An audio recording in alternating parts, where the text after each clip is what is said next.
Welcome to விட்டி garden. இன்றைக்கி நம்ம பார்க்க போகிற work at the auction of the ruby slippers. இந்த ரூபி ஸ்லிப்பர்ஸ் அப்படிங்கிறது the wizard of the Oz அப்படிங்கிற ஒரு படத்தில் ஒரு பொண்ணு ஒரு ரூபி ஸ்லிப்பர்ஸ் போட்டு வந்திருப்பாங்க. இதனால அவளுக்கு வந்து நிறைய பவர்ஸ் கிடைக்கும் அப்படிங்கிற மாதிரி சொல்லியிருப்பாங்க. அதை தான் இங்கே ரூபி ஸ்லிப்பர்ஸ் அப்படின்னு சொல்கிறாங்க. அந்த மாதிரி ஒரு பவர்ஃபுல்லான ஒரு ஒரு அழகான அவ்வளோ பார்க்குறவங்கெல்லாம் அப்படியே ஒரு காடை பார்க்குற மாதிரி அப்படியே வியந்து பார்க்க போகிற ஒரு விஷயந்தான் அந்த ரூபி ஸ்லிப்பர்ஸ். ஒன்றும் இல்லை, ரூபி அப்படின்னா அந்த பிங்க் கலர் மாதிரி இல்லை தானே இருக்கும். ஸோ அந்த மாதிரி கலரில் இருக்கிற ஒரு ஷூ, மேஜிக் ஷூ அப்படின்னு சொல்லுவாங்க. அந்த இதை ஏலத்துக்கு விடுறாங்க. இது எங்கே நடக்குது அப்படின்னா ஒரு சேல் ரூமில். இந்த டைம் பீரியடில் கிடையாது, நம்மளோட ஃப்யூச்சரில் ஒரு டிஸ்டோப்பியன் ஃப்யூச்சர்னு சொல்லுவாங்க. ஸோ எல்லோரும் ரொம்ப வயலண்ட்டாக அடிச்சுக்கிட்டு கொடூரமாக இருக்கிற ஒரு ஒரு உலகம். ஸோ உலகம் வந்து ரொம்ப மோசமாக மாறிடுச்சுன்னா எப்படி இருக்கும்னு சொல்லுவோமோ அதுதான் டிஸ்டோப்பியான்னு சொல்லுவோம். ஸோ ஒரு டிஸ்டோப்பியன் ஃப்யூச்சரில் இந்த விஷயம் நடக்குது. ஒரு ரூபி ஸ்லிப்பர்ஸை ஆக்ஷனுக்கு விட்டுருக்காங்க. அதுக்கு யாரெல்லாம் வாங்க வர்றாங்க அப்படிங்கிறது தான் இங்கே இருக்க போகுது. ஓகேங்களா? ஆக்ஷன் எங்கே நடக்குது? சேல் ரூமில் நடக்குது. எந்த இடத்துல விற்கிறாங்களோ அங்கே நடக்குது. என்ன விற்க போகிறாங்க? ரூபி ஸ்லிப்பர்ஸ் தான் விற்க போகிறாங்க. ஸோ அது வந்து இந்த டைமண்ட்லாம், கோஹினூர் டைமண்ட்லாம் உள்ளே வச்சு சைடில் வந்துட்டு லேசர் இந்த மாதிரி எலக்ட்ரிக்கெல்லாம் வச்சு ஒரு கேட் மாதிரி கிளாஸ் போட்டிருப்பாங்க இல்லையா, அந்த மாதிரி ஒரு ஒரு ஒரு எலக்ட்ரிக்கல் ஷாக் கொடுக்குற மாதிரி இருக்கிறது கிளாஸ்க்கு உள்ளே தான் இந்த ஸ்லிப்பர்ஸ் இருக்குது. ஏன்னா அதை யாரும் திருடிட்டு போயிடக்கூடாது அப்படிங்கிறதுக்காக. அந்த சேல் ரூமில் நிறைய விஷயங்கள் இருக்குது. கஸ்பிடாஸ் இருக்குது. கஸ்பிடாஸ் அப்படின்னா அந்த நாட்டாமை எல்லாம் எச்சி துப்புவாங்கள்ல, ஒரு சின்னதாக ஒரு கிண்ணம் மாதிரி, அந்த மாதிரி ஒரு மாடர்னில் ஹாஸ்பிட்டல்லாம் வாந்தி எடுக்கிறதுக்காக ஒன்று வச்சுருப்பாங்களா, அதுதான் கஸ்பிடாஸ். And psychiatrist in confessional booths. நமக்கு மனசு கஷ்டமாக இருந்துச்சுன்னா நம்ம என்ன பண்ணுவோம்? சைக்காட்ரிஸ்ட்டை போய் பார்ப்போமா? அந்த மாதிரி சைக்காட்ரிஸ்ட் இருக்காங்களா, அவங்களாம் எங்கே இருக்காங்களா? கன்ஃபெஷனல் பூத்ஸில் இருப்பாங்களாம். நமக்கு தெரிஞ்ச வரைக்கும் கன்ஃபெஷன் பூத் அப்படின்னாலே சர்ச்சில் அந்த மறைவாக ஒரு இருக்கும், அங்கே தான் ப்ரீஸ்ட் இருப்பாங்க. அந்த இடத்துல இப்போ யார் இருக்காங்க? சைக்காட்ரிஸ்ட் இருக்காங்க. அப்போது மக்கள் யாருக்குமே நம்பிக்கை இல்லை அப்படிங்கிறது நமக்கு தெரிஞ்சிடும். ஸோ மக்கள் யாருக்காச்சும் உடம்பு சரியில்லை, திடீர்னு வாந்தி எடுக்கிறாங்க, இல்லை அவங்களுக்கு வந்து திடீர்னு பிரச்சனை ஆயிடுச்சு, தனியாக ஒரு இடம் வேணும், ஒருத்தர்கிட்ட பேசணும் அப்படின்னா அதுக்கான அரேஞ்ச்மெண்ட்ஸ் எல்லாம் அங்கே இருக்குது அப்படின்னு சொல்கிறாங்க. அண்ட் அந்த இடத்துக்குள்ளே ப்ரீஸ்ட் யாரையும் அலோவ் பண்ண மாட்டாங்க. ஏன்னா ப்ரீஸ்ட் அப்படிங்கிறவங்க கெட்டவங்க அப்படிங்கிற மாதிரி இருக்குது அந்த டிஸ்டோப்பியன் ஃப்யூச்சரில். அதாவது அவங்களாம் தனிப்பட்டவங்க, அவங்களாம் நம்மளோட சேர மாட்டாங்கப்பா. ஏன்னா அந்த உலகம் மொத்தமாகவே எப்படி இருக்குது? ஃபுல்லாக வயலன்ஸால் நிறைஞ்சு போயிருக்கு. அந்த இடத்துல ப்ரீஸ்ட்டுக்கு என்ன வேலை? ஸோ ப்ரீஸ்ட்டை அலோவ் பண்ண மாட்டாங்க. அந்த பீரியடில் இருக்கிற எல்லாருமே சிக்காக தான் இருக்காங்க. அண்ட் அந்த இடத்துல சைக்காட்ரிஸ்ட் மட்டும் இல்லை, ஓபிஸும் இருக்காங்க. ஓபிஸ் அப்படின்னா இந்த குழந்தை பிறக்கிறதுக்கு ஹெல்ப் பண்ணுவாங்க இல்லையா, மெட்டர்னிட்டியில் ஹெல்ப் பண்ணுறவங்க, அவங்க இருக்கிறாங்க. அண்ட் அது மட்டும் இல்லாமல் ஸ்ட்ரைட் ஜாக்கெட்ஸ் இருக்காமா. முன்னாடி பார்த்தாங்களா ஒரு ஒரு டாக்டர், ஒரு ஒரு பொருள், அதே மாதிரி இங்கே ஓபி இருக்காங்க, அவங்க கூடவே ஸ்ட்ரைட் ஜாக்கெட்ஸ் இருக்காங்க. ஸ்ட்ரைட் ஜாக்கெட்ஸ் அப்படின்னா ஒருத்தர் இறந்துட்டாங்க அப்படின்னா அதுக்குள்ளே போட்டு ஜிப் பண்ணுறது அந்த மாதிரி, இல்லை அவங்கள கண்ட்ரோல் பண்ணணும் அப்படின்னா பின்னாடி கையெல்லாம் கட்டுறதுக்காக இருக்கும் இல்லையா, அந்த மாதிரி இருக்கிற ஒரு ஜாக்கெட். ஸோ இதெல்லாமே வச்சுருக்காங்க. ஏன்னா அங்கே அன்எக்ஸ்பெக்டடாக டெத்தும் நடக்கும், அன்எக்ஸ்பெக்டடாக பர்த்தும் நடக்கும். அண்டு ஒரு சிலர் திடீர்னு பைத்தியம் பிடிச்ச மாதிரி கத்த ஆரம்பிச்சிருவாங்க, என்ன வேணாலும் பண்ணுவாங்க. என்ன இப்போது இந்த வெப்பன்ஸ்லாம் வச்சுட்டு இருப்பாங்க இல்லையா, நம்ம நிறைய ஃபாரினில் பார்த்துருப்போம். திடீர்னு கிளாஸ் ரூமில் ஒரு சின்ன பையன் கன் எடுத்து எல்லாத்தையும் சுட்டு கொண்டுட்டான் அப்படிங்கிற மாதிரி. அந்த மாதிரி நேரத்தில் அவங்களெல்லாம் ரெஸ்ட்ரெயின் பண்ணணும், அங்கே இறந்து போயிடுவாங்க. அதுக்கு நிறைய ஸ்ட்ரைட் ஜாக்கெட்ஸ் வேணும். திடீர்னு குழந்த பிறக்கும் யாருக்கு வேணாலும். ஸோ இந்த டீனேஜர்ஸில் குழந்த பெற்றுக்கிறது அப்படின்னு இருக்கும் இல்லையா, அந்த மாதிரிலாம் நடக்கும். இதுக்காக தான் எல்லாத்தையுமே கொண்டு வந்து அந்த ஆக்ஷன் ரூமில் கூட வச்சுருக்காங்க. அப்போ எந்த அளவுக்கு அந்த சொசைட்டி மோசமாக இருக்கும்னு பார்த்துக்கங்க. அந்த ரூபி ஸ்லிப்பர்ஸ் எங்கே இருக்குது? Behind bullet proof glass. Bullet proof கிளாஸ்க்கு பின்னாடி ஒரு ஸ்லிப்பரை வச்சுருக்காங்க. அண்ட் அதை வாங்கிறதுக்கு நார்மல் பீப்புள் மட்டும் இல்லை, மூவி ஸ்டார்ஸ் எல்லாம் வந்திருக்காங்க. மூவி ஸ்டார்ஸுக்கெலாம் நார்மலாக இருக்க மாட்டாங்க, அவங்களுக்குன்னு ஒரு ஆரா க்ரியேட் பண்ணியிருப்பாங்களாம். நம்ம 2.0ல் சொல்லியிருப்பாங்கல்ல, ஒவ்வொரு உயிரினங்களுக்கும் ஒரு ஆரா இருக்கும் அப்படின்னு சொல்லிட்டு, அந்த மாதிரி இந்த மூவி ஸ்டார்ஸ் எல்லாம் அவங்களுக்குன்னே ஒரு ஆரா க்ரியேட் பண்ணி வச்சுருப்பாங்களாம். யார் இந்த ஆரா க்ரியேட் பண்ணி தர்றாங்க அப்படின்னா masters of applied physics. So applied physics படித்தவங்க என்ன க்ரியேட் பண்ணியிருக்காங்க பாருங்கள், ஆரா க்ரியேட் பண்ணி அதை மூவி ஸ்டார்ஸ்க்கு ஏற்ற மாதிரி ரெடி பண்ணியிருக்காங்களாம். அண்ட் அந்த அவங்களுக்கு பின்னாடி இருக்கிற அவங்கள சுற்றி இருக்க அந்த ஆரா வந்து அவங்களுக்குன்னு இருக்க ஸ்பெஷல் ரோல்ஸ் இருக்கும் இல்லையா, அதுக்கேற்ற மாதிரி க்ரியேட் பண்ணி தந்திருப்பாங்களாம்.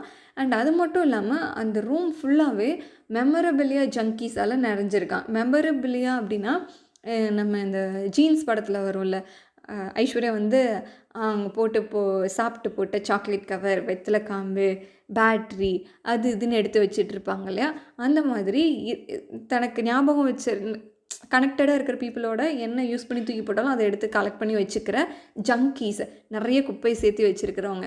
ஸோ அந்த மாதிரி இருக்கிறவங்க நிறைய பேர் இருக்காங்க. அதில் ஒரு பொண்ணு அந்த புல்லட் ப்ரூஃப் அந்த கேஜை வந்து கிஸ் பண்ணுறேன்னு போய் ஷாக் அடித்து கீழே விழுந்துருவாங்க. அண்ட் அவங்க பார்ட்னரை அவளை ஃபாலோ பண்ணிகிட்டே போயிட்டுருக்காங்க. அண்ட் அந்த சேல்ஸ் ரூமில் நிறைய பேர் இருக்காங்க. ஃபேன்சி ட்ரெஸ்ஸஸ்லாம் போட்டுட்டு இருக்காங்க. விசார்ட்ஸ் மாதிரி இருக்காங்க, லயன்ஸ் இருக்குது, ஸ்கேர்க்ரோஸ் இருக்குது, டோட்டோஸ் அப்படிங்க. இந்த கேரக்டர்ஸ் எல்லாமே அந்த விசார்ட் மூவி இருக்கு இல்லையா, அதில் இருந்த கேரக்டர்ஸ். அண்ட் டின்மென் மட்டும் வரலாம், ஏன்னா அது வந்து ரொம்ப அன்கம்ஃபர்டபுளாக இருக்காமா. நெக்ஸ்ட்டு என்ன அப்படின்னா, அந்த டைம் பீரியடில் பீப்புள் ஈஸிலி அஃபெண்ட் ஆயிடுறாங்க அப்படின்னு சொல்கிறாங்க. ஏதாச்சும் சின்னதாக சொன்னால் போதும் அவங்களோட மாரல் கிரவுண்ட் வந்து குறைஞ்சி போயிடுமா. உலகமே கேவலமாக இருக்குது. இதில் ஏதாச்சும் அவங்க சொல்கிறத வந்து நம்ம அவங்க செய்கிறத வந்து சொல்லி காமிச்சிட்டோம் அப்படின்னா அவங்க வந்து அஃபெண்ட் ஆயிடுவாங்க. ஸோ எதுவுமே சொல்லக்கூடாது. அண்ட் அந்த ரூபி ஸ்லிப்பர்ஸை சுற்றி எல்லோரும் பயங்கரமாக இங்கே சொல்லியிருக்கிறது பாருங்களேன், pools of saliva are forming around the ruby ஸ்லிப்பர்ஸை. எல்லோரும் அப்படியே என்ன சொல்கிறது, எச்சி ஊற நாக்க தொங்க போட்டுட்டு பார்த்துட்ருக்காங்க அப்படின்னு சொல்லுவாங்க. அந்த மாதிரி அந்த ரூபி ஸ்லிப்பர்ஸை எல்லோரும் அப்படி பார்த்துட்ருக்காங்க. ஸோ அந்த ரூம் ஃபுல்லாகவே சலைவா எச்சிலால் நிறைஞ்சு கிடக்காமல் அந்த ஜானிட்டர் வந்து எல்லாத்தையுமே க்ளீன் பண்ணி அனுப்பிச்சிட்ருக்காராமா. And next behaviourist philosophers and quantum scientist இது எல்லாத்தையுமே பார்த்து ஆராய்ச்சி பண்ணுறதுக்காக வந்திருக்காங்க. ஸோ சயின்டிஸ்டெல்லாம் என்ன வேலை பார்க்குறாங்க, இந்த மாதிரி மக்கள் இந்த மாதிரி ஒரு சில்லியான விஷயத்தை பார்த்து எக்ஸைட் ஆகிட்டுருக்காங்க. இவங்களும் அதை பார்த்து ஆராய்ச்சி பண்ணுறதுக்காக வந்திருக்காங்க. அண்ட் இந்த ஸ்லிப்பர்ஸை வாங்கிறதுக்காக நிறைய கைண்ட்ஸ் ஆஃப் பீப்புள் வந்திருக்காங்க. நாடு கடத்தப்பட்டவங்க, அதாவது கெட்டவங்க, டிஸ்பிளேஸ்டு பீப்புள், இடம் மாறினவங்க, ஹோம்லெஸ் பீப்புள், இவங்க எல்லாருமே வந்திருக்காங்க. அவங்க எல்லாருமே டேஞ்சரை, வைலன்ஸை ரொம்ப ஹாப்பியாக எடுத்துக்கிறவங்களாக இருக்காங்க. எல்லாத்தையும் தாண்டி நாங்கள் வருவோம், எதுக்காக, இந்த மிராக்குலஸ் ஷூஸை வந்து வாங்கிறதுக்காக அப்படின்னு சொல்கிறாங்க. அண்ட் ஹோம்லெஸ் பீப்புள் வந்து சோறு கிடைச்சா போதும் அப்படின்னு சொல்லிட்டு அந்த இடத்துல சோறு போடுறாங்க அப்படிங்கிறதுக்காக சாப்பிட வந்துட்டாங்க. அவங்கள எல்லாத்தையும் க்ளீன் பண்ணுறதுக்கே ஸ்வாட் டீம் வந்திருக்காங்க. ஸ்வாட் டீம்னா என்ன, இந்த பெரிய பெரிய மினிஸ்டர்ஸ்க்கெல்லாம் பாதுகாப்பாக இருப்பாங்க இல்லையா, அவங்கெல்லாம் வந்து இவங்களை க்ளீன் பண்ணி அனுப்பிட்டுருக்காங்க. அண்ட் இவங்களை எல்லாத்தையும் தூக்கிட்டு போய் சிட்டிக்கு வெளியில் தனித்து விட்டுருவாங்களாமா. ஏன்னா இவங்கெல்லாம் ஹோம்லெஸ் பீப்புள், காசு இல்லாதவங்க. Next political refugees, conspirators, monarchs, factions, poets, pundit, இவங்க எல்லாருமே இந்த ஆக்ஷனுக்காக வந்திருக்காங்க. இந்த ஒரு ஏலத்தை எடுக்கிறதுக்காக வந்திருக்காங்க. அங்கே இருக்கிற விமன்லாம் பயங்கரமாக ட்ரெஸ் பண்ணியிருக்காங்க. ரொம்ப ஆர்டிஸ்டிக்காக அப்படியே அட்டையரில் கிரேட் ஒர்க்ஸ் எல்லாம் பண்ணி பயங்கரமாக போட்டு வந்திருக்காங்க. ஆனால் அது எல்லாமே இந்த ரூபி ஸ்லிப்பர்ஸ்க்கு முன்னாடி ஒன்றுமே இல்லைங்கிற மாதிரி இருக்குது. அண்ட் ஒரு சிலர் பொலிட்டிக்கல் ஆன்டகனிஸ்டாக இருக்காங்க. அதாவது ஒரு கட்சி வந்து ஆட்சி செஞ்சு அப்படின்னா அதுக்கு எதிராக ஒருத்தரவங்க இருப்பாங்க இல்லையா, அவங்கெல்லாம் அட்டாக் பண்ணுறதுக்கு ரெடியாக இருக்காங்க. அண்ட் அந்த சேல் ரூமில் இருக்கிற எல்லாரும் அந்த ரூபி ஸ்லிப்பர்ஸை ஏதோ கடவுள் மாதிரி வணங்குறாங்க. ஏன் அப்படின்னா அவங்க எதுக்காக இதை வாங்கணும்னு நினைக்கிறாங்க, அதை போட்டுக்கிட்டால் விச்சஸ்கிட்ட இருந்து நம்ம தப்பிச்சிருவோம், விச்சஸ்கிட்ட இருந்து இந்த ஸ்லிப்பர்ஸ் வந்து நம்மளை காப்பாற்றும் அப்படிங்கிறதுக்காக தான் இதை வாங்கிறதுக்கே வந்திருக்காங்களாம். அண்ட் ஒரு சிலர் இந்த ரூபி ஸ்லிப்பர்ஸ் அப்படியெல்லாம் கிடையாதுப்பா, இதெல்லாம் வந்து எதுவுமே பண்ணாது நிரூபிக்கிறதுக்காகவே அதை வாங்கி அதை அழிக்கணும் அப்படின்னு வந்திருக்காங்க. இது ஏலம் விடுறவங்களுக்கும் தெரியும். ஏன்னா அவங்களுக்கு பணம் கிடைச்சா போதும், அதை எடுத்துகிட்டு போய் இவங்க என்ன பண்ணால் என்ன. ஸோ அவங்க மணியை பற்றி மட்டும்தான் கேர் பண்ணிக்கிறாங்க. இவங்க மட்டும் இல்லாமல் நிறைய ஆர்ஃபன்ஸ் வந்திருக்காங்க. ஏன் அப்படின்னா அதை வாங்கிட்டோம் அப்படின்னா, அதை வாங்கி நம்ம காலில் போட்டுக்கிட்டோம், அதை நம்ம வாங்கி வச்சுக்கிட்டோம் அப்படின்னாலே இறந்து போனால் நம்மளோட டெட் பேரண்ட்ஸ் கூட நம்மளை கனெக்ட் பண்ணிக்க முடியும் அப்படிங்கிறதுக்காகவே அதை வாங்கிறதுக்காக ஆர்ஃபன்ஸ் நிறைய பேர் வந்திருக்காங்க. நம்ம நரேட்டர் வந்து சொல்கிறாரு, இதை வாங்கி வச்சுக்கிட்டா எப்பிட்றா ஹோமோட கனெக்ட் பண்ண முடியும்? ஆனா ஹோம்னா என்ன? அது எப்படி இருக்கும்? அப்படிங்கிற ஃபீலிங்கே இங்க நெறைய ப்ராப்ளமேட்டிக்கா இருக்கு. ஹோம் அப்படிங்கிற விஷயமே ப்ராப்ளமேட்டிக்கா இருக்கு. அது கூட யாருனாலயும் ரிலேட் பண்ணிக்கவே முடியல. அப்படின்னா என்ன? அப்படிங்கிற உண்மையான ஃபீல் பண்ணணும் அப்படின்னு நெனைக்கிறாங்க. ஆனா அங்க அப்படி எதுவுமே கிடையாது. இவ்வளோ நேரம் நம்ம ரியல் பெர்சன்ஸ தான் பார்த்துட்ருந்தோம். இவங்க மட்டும் இல்லாம இமேஜினரி பீயிங்ஸும் வர்றாங்களாம் சேல் ரூமுக்கு. அத ஆக்ஷன் பண்றதுக்கு. இந்த இமேஜினரி பீயிங்ஸ்லாம் யார் அப்படின்னா, நம்ம நெறைய தடவ யோசிச்சிருப்போம்ல சின்ன வயசுல. அந்த டிவிக்குள்ள இருக்கிற ஆள் வெளியில அப்படியே வருவாங்க அப்படின்னு சொல்லி நெனச்சிட்டு இருப்போம் இல்லையா? அந்த மாதிரி டிவியில ஸ்க்ரீன்ல இருக்கிற, இல்ல பெயிண்டிங்ஸ்ல இருக்கிற லிட்ரரி கேரக்டர்ஸ், ஏலியன்ஸ் இது எல்லாமே ஸ்க்ரீனை விட்டு வெளிய வந்து அத வந்து வாங்குறதுக்காக வந்திருக்காங்களாம். அது அப்படியெல்லாம் வருவாங்களாம். இத எதிர்த்து போராடுறதுக்கு ஒரு கும்பல் இருக்கு. ஏன்னா, ஆல்ரெடி ரியலா இருக்கிறவங்களுக்கே எதுவும் பத்தல. நீங்க ஸ்க்ரீன்ல இருந்தெல்லாம் எதுக்கு வர்றீங்க? இங்க இருக்கிற ரிசோர்ஸஸ் எல்லாம் தீர்ந்து போயிரும். கம்முனு உள்ள போங்க அப்படின்னு திட்டிட்டு இருக்காங்க. இப்போ தான் நரேட்டர் அவங்களோட கசினை பற்றி சொல்கிறாங்க. கசின் நேம் வந்து கேல். அவளை தான் இவருக்கு வந்து ரொம்ப பிடிக்கும். அவள் தான் இவரோட லவ் ஆஃப் லைஃப். பட் அவர் டிஸ்கிரைப் பண்ணுறதுலேருந்து நமக்கு என்ன தெரியுது அப்படின்னா, அவருக்கு அவள் மேலே இருக்கிறது ஒன்லி ஒரு ஃபிசிக்கல் அட்ராக்ஷன் மட்டும்தான் அப்படிங்கிறது நமக்கு தெரிய வருது. அண்ட் அவங்களோட லைஃப் நல்லா தான் போயிட்டு இருந்திருக்கு. ஒரு நாள் கேல் வந்து ஒரு கேவ்மேன் ஃபில்ம்லேருந்து வந்து ஒரு எஸ்கேபி கூட அஃபேர் வச்சுட்டு இருக்கிறத பார்த்துட்டாரு. அதனால அவங்க 2 பேத்துக்கும் செட் ஆகலை. இவர் அவங்கள பற்றி கேலை பற்றி நிறைய காசிப் பேசி அவங்கள டீஃபேம் பண்ணிகிட்ருக்காரு. இருந்தாலும் கேலை பற்றி நினைக்கிறப்போ இவருக்கு மிஸ் பண்ணுற மாதிரி ஃபீல் ஆகுது. மிஸ் பண்ணக்கூடாது அப்படிங்கிறதுக்காக ஒரு ஃபிக்ஷனல் கேரக்டரே க்ரியேட் பண்ணுறாரு அவளை மாதிரியே அப்படியே. ஒரு டைம் ஒரு ரெஸ்டாரண்ட்டில் கேல் ஒரு டிவி ப்ரோக்ராம் பார்த்துட்ருக்கா. அந்த டிவி ப்ரோக்ராமில் ஒரு ஆஸ்ட்ரோனட் வந்து மார்ஸுக்கு போய் லேண்ட் ஆகுறாங்க. அந்த ஆஸ்ட்ரோனட் வந்து பாப்புலர் சாங்ஸ் எல்லாம் பாடிட்டுருக்கான்.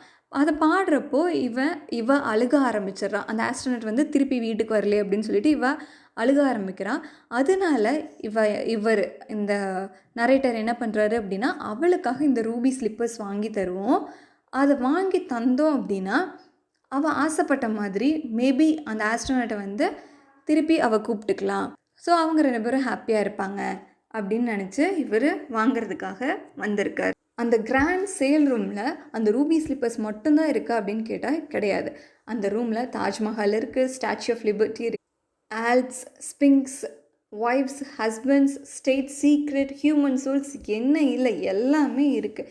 பாருங்கள், ஸ்டேட் சீக்ரெட்ஸை விற்கிறாங்களாம், ஒய்ஃபு ஹஸ்பண்டை விற்கிறாங்க, ஹஸ்பண்ட் ஒய்ஃபை விற்கிறாங்க, ஹியூமன் சோல்ஸ் எப்படி டெவில் கூட கான்ட்ராக்ட் கொடுக்குற மாதிரி என்னோடய ஹியூமன் சோலவே நான் தரேன் அப்படிங்கிற மாதிரிலாம் எழுதி கொடுத்துட்ருக்காங்களாம். எப்போ அந்த ஆக்ஷன் ஸ்டார்ட் பண்ணாங்களோ அப்போவே ரொம்ப பயங்கர ஜெட் ஸ்பீடில் போயிட்டுருக்கு அதோட விலை. அந்த ரூமுக்கு வெளியே ஸ்ட்ரீட்டில் பயங்கர எக்ஸ்ப்ளோஷன்ஸ்லாம் நடக்குது. நிறைய பேர் கத்திக்கிட்டு பயந்துக்கிட்டு ஓடிட்டுருக்காங்க. இதை பற்றிலாம் யாருமே இங்கே கவலைப்படலை. ஏன்னா அவங்க எல்லாருக்குமே வயலன்ஸ் பழகி போனது தான். இந்த ரூபி ஸ்லிப்பர்ஸோட அந்த ஆக்ஷனில் அதோட ரேட் அதிகமாகிட்டே இருக்குது. இப்போ நரேட்டருக்கு நம்மளால் இது வாங்க முடியாதுன்னு தெரிஞ்சு போயிடுச்சு. அதனால அவர் கிளம்பி போயிட்டுருக்காரு. அங்கே வந்து இவர் மட்டும்தான் கிளம்பி போகிறாரு. உள்ளுக்குள்ளே வந்துட்டு ஸ்க்ரீனில் இருக்கிற அந்த கேரக்டர்ஸ் எல்லாம் கத்திகிட்டு இருக்குதுங்க. அண்ட் ஃபோனில் இருக்கிற வாய்ஸஸ் எல்லாம் கத்திகிட்டு இருக்குதுங்க. எனக்கு வேணும் இவ்வளோ ரேட்டு அப்படின்னு சொல்லிட்டு கத்திகிட்டே இருக்குதுங்க. ஆனால் இவர் மட்டும் கிளம்பி போகிறார். அப்போ மற்றவங்கெல்லாம் அவ்வளோ பெரிய பணக்காரங்களா அப்படின்னு கேட்டால் கிடையாது. அவங்க அதை வாங்கி ஆகணும் அப்படிங்கிறதுக்காக எல்லாத்தையும் விற்க ஆரம்பிச்சிட்டாங்க. நினச்சி பார்க்க முடியாத அளவுக்கு பைத்தியக்காரத்தனமாலாம் செய்ய ஆரம்பிச்சிட்டாங்க. என்ன அப்படின்னா, குழந்தைங்களெல்லாம் விற்க ஆரம்பிச்சிட்டாங்க. கடைசியாக நரேட்டர் எனக்கு ரூபி ஸ்லிப்பர்ஸும் வேணாம், கெயிலும் வேணாம் அப்படின்னு சொல்லிட்டு விட்டுறாரு. கடைசியாக என்ன சொல்லி முடிக்கிறாரு அப்படின்னா, நெக்ஸ்ட் வீக் இன்னொரு ஆக்ஷன் இருக்கான். அங்கே என்ன விற்கிறாங்கன்னு பாருங்கள், lineage and family trees. So ஒரு ஃபேமிலியாக வாழ்ந்துட்டு வந்துட்டு இருப்பாங்க இல்லையா, அதை வந்து விற்கிறாங்களாமா. ஸோ எதெல்லாம் விற்கிறதுக்கு வந்துருச்சுன்னு பாருங்கள். ஸோ ஃப்யூச்சரில் இப்படி ஒரு வேர்ல்டு இருந்தால் எப்படி இருக்கும் அப்பா நினைக்கிறப்பவே தலை சுற்றுது. ஸோ இதைத்தான் அதை பயங்கரமாக கிரிட்டிசைஸ் பண்ணி போட்டிருக்காரு. இந்த மாடர்ன் வேர்ல்டு வந்து எப்படி இருக்குது அப்படிங்கிறத ஒரு கிண்டலாக நக்கலாக வேறு மாதிரி எழுதியிருக்கு. இந்த வீடியோ உங்களுக்கு யூஸ்ஃபுல்லாக இருந்துச்சு அப்படின்னா லைக் பண்ணுங்கள், கமெண்ட் பண்ணுங்கள், உங்களோட ஃப்ரெண்ட்ஸுக்கு ஷேர் பண்ணுங்கள், அண்ட் விடி கார்டன்ஸ்க்கு சப்ஸ்கிரைப் பண்ணுங்கள். தேங்க்யூ.